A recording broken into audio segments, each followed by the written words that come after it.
ঈদ উল ফিতরের উৎসবমুখর পরিবেশে দেশের প্রেক্ষাগৃহগুলোতে এখন দর্শকদের উপচে পড়া ভিড়। আর এই আনন্দের ঢেউয়ে নতুন মাত্রা যোগ করেছে ঢালিউডের বহুল প্রতীক্ষিত সিনেমা রাক্ষস। এই সিনেমার মাধ্যমে ভিন্ন এক অবতারে বড় পর্দায় হাজির হয়েছেন জনপ্রিয় চিত্রনায়ক সিয়াম আহমেদ। মুক্তির প্রথম দিন থেকেই সিনেমাটি নিয়ে দর্শকদের মধ্যে ব্যাপক আগ্রহ দেখা গেছে। দেশের বিভিন্ন প্রেক্ষাগৃহে দর্শকদের ভিড় এবং ইতিবাচক প্রতিক্রিয়ায় উচ্ছ্বাস প্রকাশ করেছেন সিয়াম।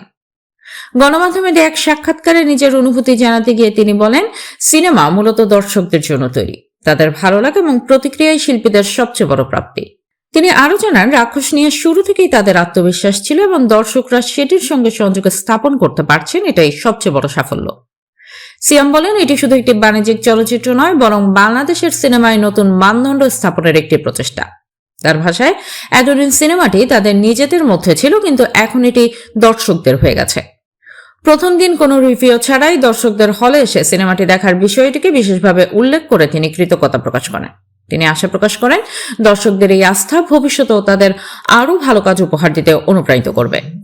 সব মিলিয়ে ঈদের আনন্দের সঙ্গে রাক্ষস সিনেমার সাফল্য যেন ঢালিউডে নতুন সম্ভাবনার বার্তা দিচ্ছে।